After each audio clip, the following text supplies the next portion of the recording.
Hello everyone, I hope you all are doing very well. तो स्वागत है आप सबका एक नई वीडियो में। तो आज की वीडियो में हमारा टॉपिक होने वाला है analysis of single phase AC circuit with R and C in parallel. ठीक है, यहाँ पे हम सिंगल फेज एसी सर्किट को एनालाइज कर रहे होंगे जिसमें हमारे पास आर एंड सी यानी कि रेजिस्टर और कैपेसिटर दोनों पैरेलल में लगे होंगे। ठीक है, तो वीडियो स्टार्ट होने से पहले मैं आपको बता दूं कि यहाँ पे बोर्ड पे हम जो भी डिस्कस करेंगे उन सब की फ़ोटोज़ आपको डिस्क्रिप्शन बॉक्स में मिल जाएगी। साथ ही आपकी कंप्लीट रिवीजन के लिए हैंड रिटन नोट्स का लिंक भी आपको डिस्क्रिप्शन बॉक्स में अवेलेबल हो जाएगा, जिसमें हमने हर एक लाइन को बहुत अच्छे से एक्सप्लेन किया हुआ है।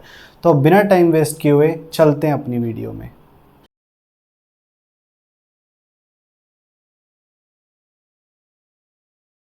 तो यहाँ पे सबसे पहले हम एक RC पैरेलल सर्किट ड्रॉ करेंगे। ठीक है, ये हमारे पास सर्किट है जिसमें R एंड C यानी कि रेजिस्टर और कैपेसिटर दोनों पैरेलल में लगे हुए हैं। ठीक है, अब इस सर्किट में हमारे पास V क्या है? अप्लाइड वोल्टेज, यानी कि जो हमारे पास टोटल वोल्टेज इस सर्किट में अप्लाई हो रही है वो क्या है? V। ठीक है, जिसकी वैल्यू सेम है फॉर R एंड C।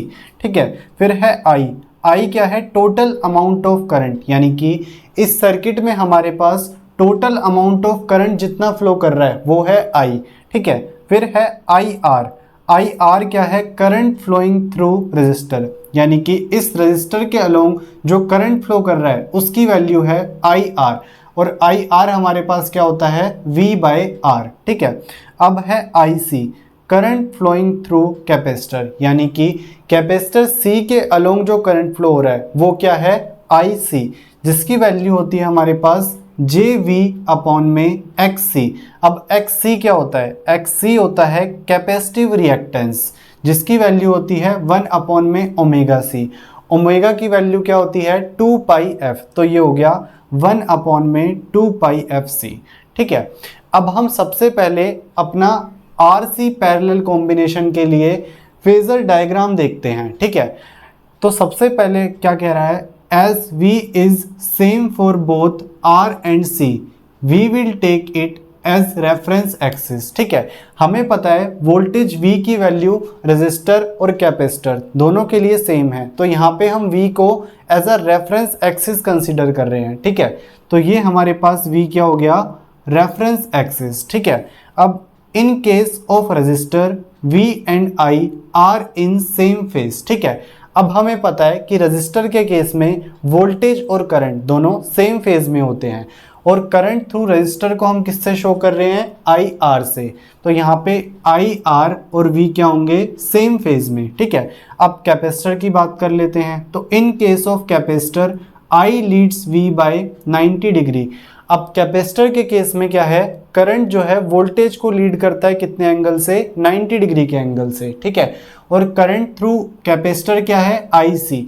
तो हमें पता है यहाँ पे IC लीड कर रहा है V को कितने एंगल से? 90 डिग्री के एंगल से। ठीक है, अब हम क्या करेंगे? यहाँ से हम IC और IR को एक्सटेंड करेंगे कुछ इमेजिनरी लाइंस से। ठीक है, ये हमारे पास यहाँ पे मीट कर रही है।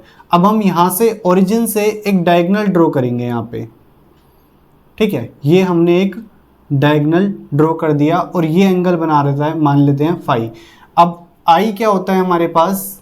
IC प्लस IR, तो ये हो गया हमारे पास I। ठीक है, यानी कि ये आ गया हमारे पास phasor diagram for RC parallel combination.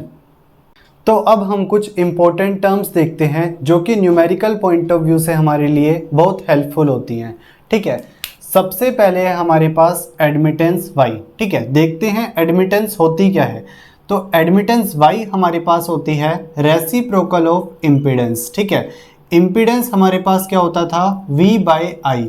तो एडमिटेंस Y क्या हो गया? 1/V/I, यानी कि I/V।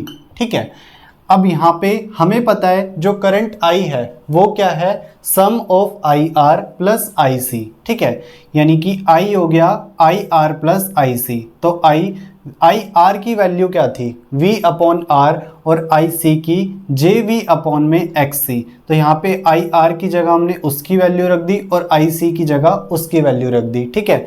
अब हमने क्या किया, यहाँ से v कॉमन ले लिया तो अंदर बच गया 1 upon R plus j upon X C, ठीक है। अब हम v को नीचे लेके आए तो ये बन गया i by V equals to 1 upon R plus j upon में एक्स सी। अब i बाई वी हमारे पास क्या होता है, एडमिटेंस y, तो हमने यहाँ से y निकाल लिया 1 upon R plus j upon में एक्स सी, ठीक है। अब 1 अपॉन आर जो हमारे पास g कंडक्टेंस होता है वो होता है 1 अपॉन रेजिस्टेंस के बराबर, तो हमने 1 अपॉन आर को रिप्लेस कर दिया g से, ठीक है। अब जो हमारे पास BC यानी कि कैपेसिटिव ससेप्टेंस जो हमारे पास होता है वो क्या होता है 1 अपॉन में एक्स सी। तो यहाँ पे 1 अपॉन एक्स सी को हमने रिप्लेस कर दिया BC से, ठीक है। ये हमारे पास क्या है, रेक्टेंगुलर फॉर्म में है, तो इसका जब हम मैग्नीट्यूड निकालेंगे तो क्या आएगा, y का मैग्नीट्यूड आएगा square root of G square plus B C square, ये हो जाएगा हमारे पास एडमिटेंस y, ठीक है। अब हम देखते हैं पावर फैक्टर cos फाई। तो cos फाई, इस ट्राइंगल में अगर हम cos फाई देखते हैं तो क्या आएगा, बेस अपॉन हाइपोटेन्यूज, बेस क्या है आई आर, ठीक है, और हाइपोटेन्यूज क्या है आई, तो आई आर अपॉन में आई, यानी कि v अपॉन आर और I v upon Z. 1 upon R को हम लिख सकते हैं g और 1 अपॉन जेड को लिख सकते हैं y, तो v से v कैंसिल, ये आ गया g बाय वाई। तो ये हो गया हमारे पास पावर फैक्टर cos फाई।